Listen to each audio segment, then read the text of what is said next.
Grandes civilizações.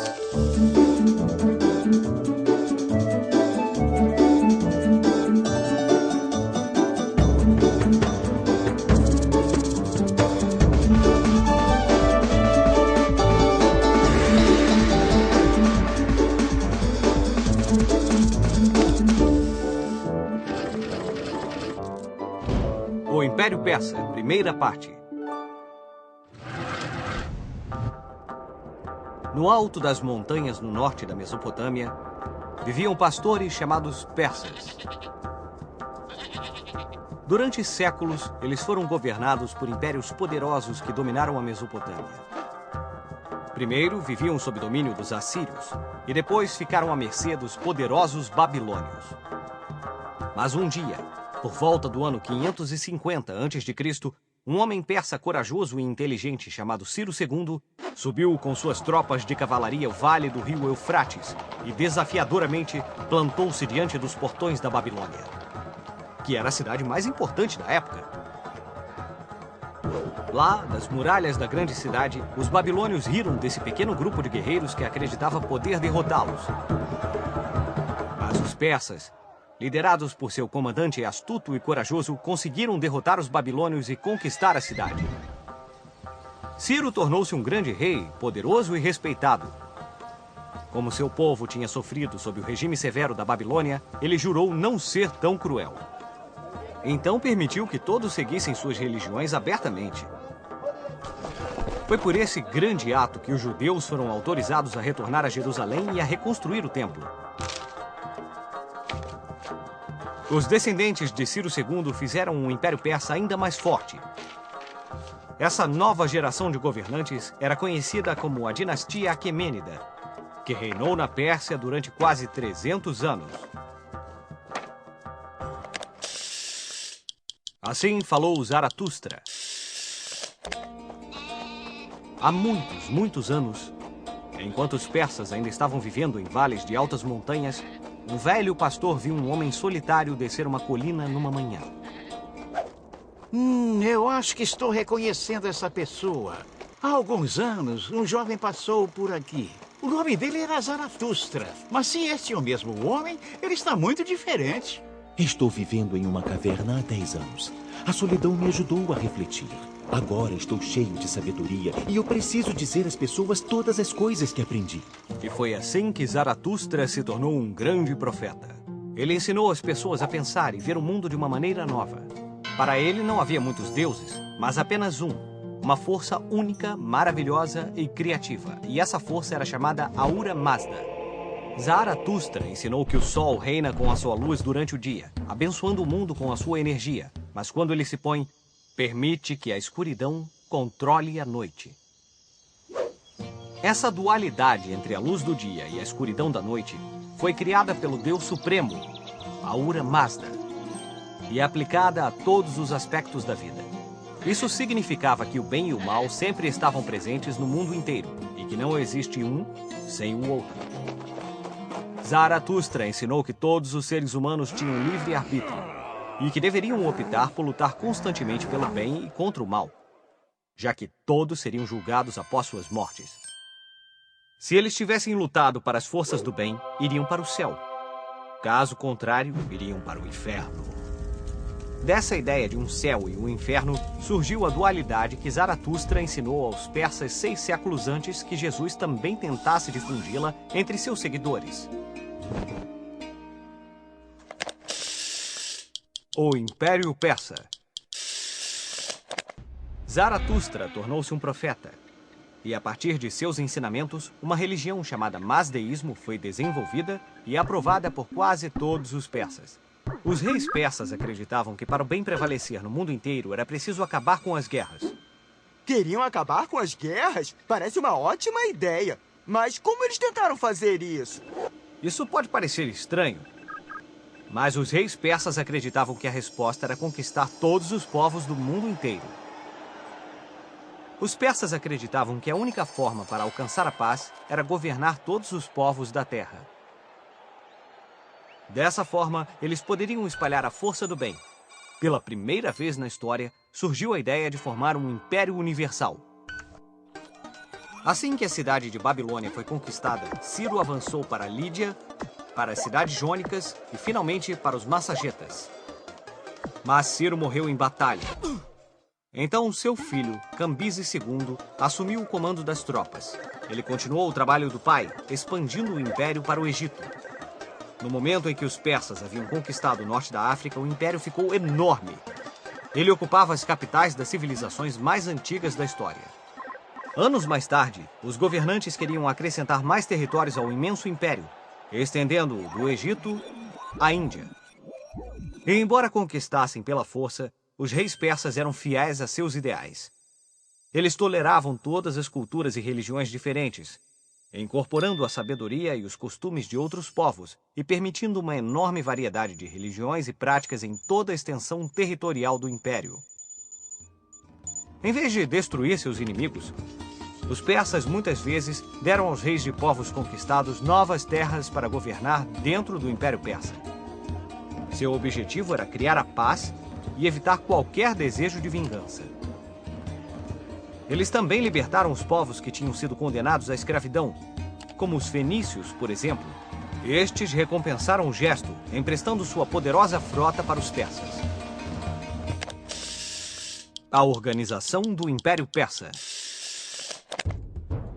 O enorme poder dos persas foi apoiado por um exército de soldados invencíveis que vinha de dentro e de fora das fronteiras do império.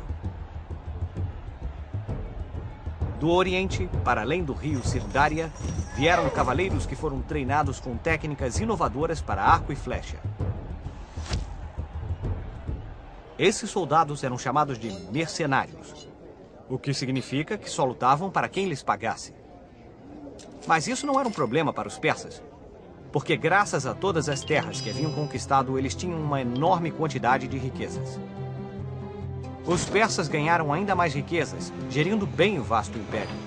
Eles usaram essas riquezas para construir cidades enormes de incrível luxo e beleza. Mas eu pensei que os persas estivessem fazendo isso para trazer a paz, não para ficarem ricos. Você me pegou. Talvez eles pensassem que trazer a paz não era um trabalho que se fizesse de graça. Os persas forçaram os povos conquistados a lhes pagar tributos em ouro, prata ou pedras preciosas. Para melhor organizar esse sistema, dividiram o império em 20 províncias enormes que se chamavam satrápias. As satrápias eram governadas por líderes locais, mas havia também um representante do imperador persa atribuído a cada um. Esses representantes eram chamados sátrapas, e sua função era fazer o pagamento correto de todas essas riquezas ao imperador. Mas esses sátrapas tinham tanto poder que não demorou muito para alguns deles tomarem o controle de seus territórios e governarem como reis, mantendo a maior parte do dinheiro para si. Esses caras deveriam estar ajudando, mas estavam roubando todo o dinheiro. É isso aí. E você sabe o que o imperador fez para controlar esses sátrapas? Ele criou a primeira polícia secreta. Os reis persas desenvolveram uma rede de espionagem que deveria recolher informações e transmiti-las diretamente ao imperador. Essa rede de espionagem era tão boa que veio a ser conhecida como olhos e ouvidos do rei. Vamos usar nossa bússola do tempo para saber mais sobre os outros impérios que tentaram dominar o mundo. Os persas foram os primeiros na história que queriam controlar o mundo inteiro e criar um império universal, unindo todos os povos do mundo sob o mesmo sistema de governo. Os persas podem ter sido os primeiros, mas eles não foram os únicos. No ano 334 a.C., pouco tempo depois de terem atingido o auge de seu império, um jovem general grego chamado Alexandre nasceu para se tornar o maior conquistador da história. Ele deu a volta ao mundo e conquistou todas as cidades que os persas tinham dominado, tomando todo o caminho para a Índia. Então, 400 anos mais tarde, no século II d.C., os romanos haviam atingido o auge de seu poder, formando o maior império jamais conhecido no mundo antigo, que ia do Oceano Atlântico até o rio Eufrates e da Inglaterra ao deserto do Saara. 500 anos depois, no ano 622 d.C., os muçulmanos da Arábia saíram de lá com a tarefa de converter todos os povos do mundo à fé islâmica. Em menos de 100 anos, eles conquistaram um enorme império que se estendia da Espanha até a Índia. No próximo episódio de Grandes Civilizações, o Império Persa, segunda parte, ninguém foi capaz de derrotar o invencível exército persa. Ninguém, exceto algumas pequenas cidades da costa do mar Mediterrâneo. O imperador Dario, que achava que era o dono do mundo, não gostou muito disso e partiu para o ataque. Não só para retomar as cidades, mas para conquistar toda a Grécia.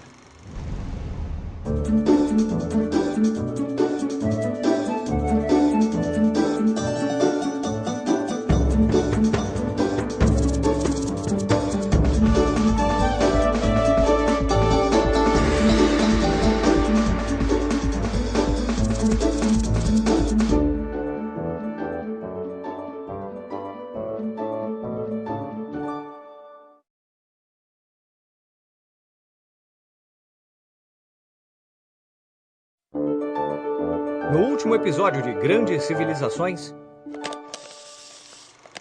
por volta do ano 550 a.C., um homem persa corajoso e inteligente chamado Ciro II plantou-se diante dos portões da Babilônia, que era a cidade mais importante da época.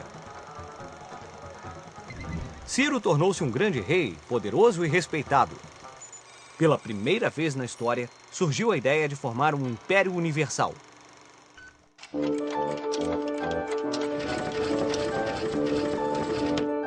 Grandes Civilizações.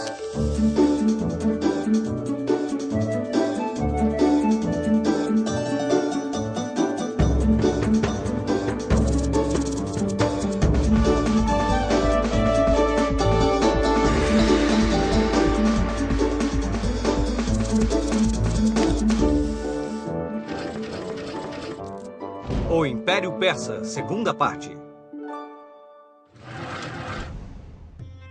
Ciro o Grande pode ter começado o Império Persa, mas foi Dario quem liderou o Império em seu período de maior esplendor. Dario foi apelidado de o Rei dos Reis e pensava que seu império merecia ser governado a partir de uma cidade brilhante, nova e maravilhosa. Naquele tempo, as antigas cidades da Mesopotâmia já existiam há mais de 1000 anos. Eram muito antigas mesmo. Dario achou que nenhuma delas era digna do grande e moderno império que os persas conseguiram criar. Em um platô gigantesco, por volta do ano 520 a.C., Dario ordenou a construção de uma novíssima e magnífica cidade, como ninguém nunca tivesse visto antes. Ela foi chamada de a Cidade dos Persas, ou Persépolis. Essa bela cidade real tinha algo de especial. A maior parte do ano mantinha-se desabitada. Isso mesmo! Persépolis era habitada somente durante cerimônias especiais, como as cerimônias de Ano Novo que eram realizadas no equinócio da primavera. Durante esse festival, embaixadores de todo o império apresentavam suas ofertas ao rei em uma sala de recepção ampla, medindo mais de 12.000 metros quadrados, tão grande quanto 23 campos de futebol. O salão era sustentado por 72 colunas enormes com 20 metros de altura. As Guerras Médicas. Ninguém foi capaz de derrotar o invencível exército persa. Ninguém, exceto algumas pequenas cidades da costa do mar Mediterrâneo. Durante o reinado do imperador Dario, o exército persa estava se movendo para o oeste e começou a conquistar as cidades da Grécia Antiga. Mas os gregos não queriam pertencer ao Império Persa e não estavam dispostos a pagar tributos ao rei persa. Por volta do ano 500 a.C., algumas cidades gregas se rebelaram e, com a ajuda de Atenas, expulsaram os persas de suas terras. O imperador Dario, que achava que era o dono do mundo, não gostou muito disso e partiu para o ataque. Não só para retomar as cidades, mas para conquistar toda a Grécia. No ano de 490 a.C., Dario enviou mais ou menos 100.000 soldados e uma frota de navios de guerra sob o comando de seu enteado. As frotas persas ancoraram-se na cidade de Maratona. O número de soldados persas ultrapassava todo o povo de Atenas, e o exército grego era pequeno em comparação ao dos persas. Atenas parecia condenada. Mas os invasores não contavam com a bravura e com a determinação dos atenienses. Suas vidas estavam em jogo nessa batalha. E como acreditavam que não haveria vida sem liberdade, os gregos lutaram com tanta intensidade que surpreenderam totalmente os persas. Os persas foram derrotados. E quando voltaram para sua terra natal, Dario ficou tão furioso que fez Xerxes, seu filho, jurar vingança. Quando Dario morreu, Xerxes começou uma nova guerra contra a Grécia. Em 480 a.C., Xerxes reuniu um exército de guerreiros de todas as partes de seu vasto império. Um exército gigantesco de milhares e milhares e milhares de soldados. Nossa! É, Pipo. Os persas tinham ficado tão envergonhados e irritados com a derrota que eles estavam querendo varrer a antiga Grécia da face da terra. 300 bravos guerreiros da cidade grega de Esparta, liderados pelo rei Leônidas, conseguiram conter todo o exército persa. Mas no final foram derrotados e os persas finalmente invadiram Atenas, prontos para destruí-la. Mas não havia ninguém lá. Um general inteligente nomeado Temístocles havia enviado todos os atenienses para a ilha de Salamina, que ficava em frente ao porto de Atenas. Lá, Xerxes ordenou a sua enorme frota que atacasse os navios gregos, mas estes foram mais rápidos e mais ágeis e começaram a afundar os navios persas um após o outro.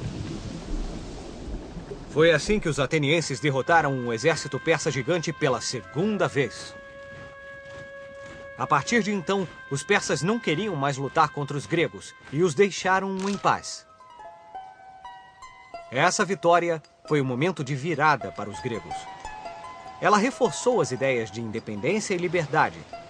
E assim começou o maior período de esplendor cultural grego. O fim dos Aquemênidas.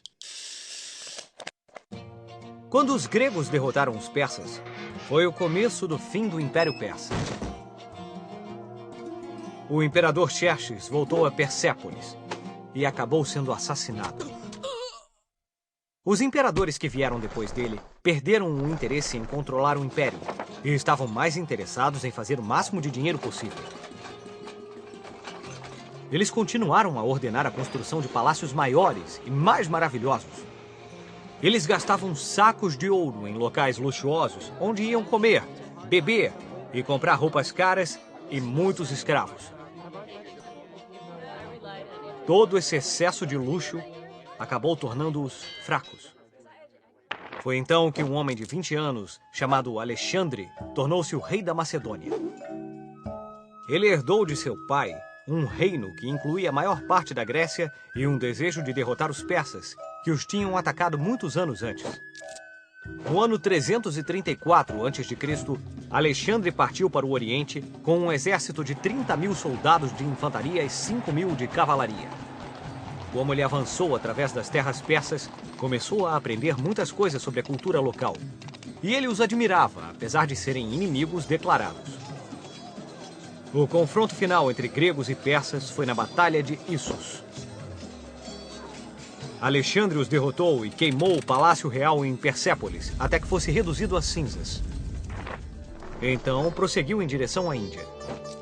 Quando voltou, ficou conhecido como Alexandre o Grande e governou o império da lendária cidade da Babilônia. Lá, casou-se com uma linda princesa chamada Roxana.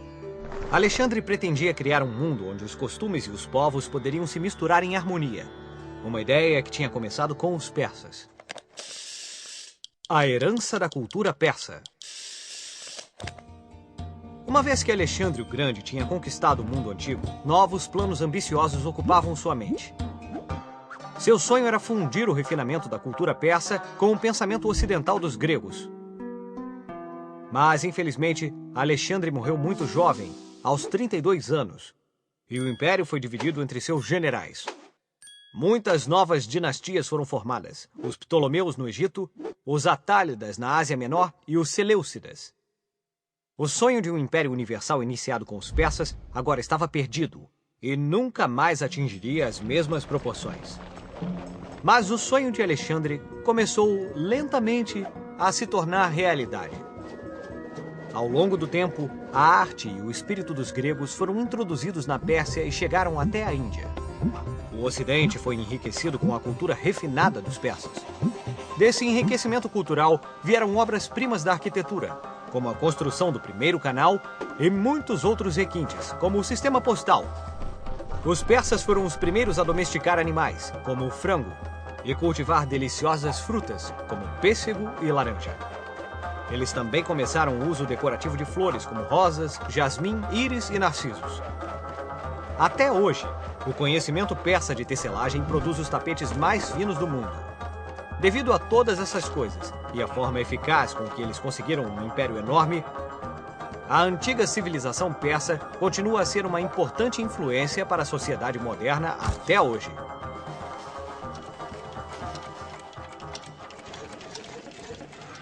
Vamos usar nossa bússola do tempo para descobrir mais sobre a história da Biblioteca de Alexandria. Ptolomeu foi um dos generais que lutaram ao lado de Alexandre o Grande. Quando Alexandre morreu, Ptolomeu assumiu o comando do Egito e estabeleceu seu governo na cidade estratégica de Alexandria. Lá, ele ordenou a construção de uma biblioteca, que, segundo alguns, estava destinada a ser a casa de tudo o que havia sido escrito por todos os homens em todo o mundo. Dá para imaginar? Ptolomeu, assim como Alexandre, estava muito interessado na preservação e na difusão do conhecimento da Grécia, da Pérsia e da Índia. A Biblioteca de Alexandria cresceu até ter em sua coleção quase 500 mil rolos de papiro de todo o mundo. Ela também incluía um museu, um jardim zoológico e até mesmo seu próprio laboratório. Lentamente, Alexandria se tornou o centro da ciência e da aprendizagem no mundo antigo.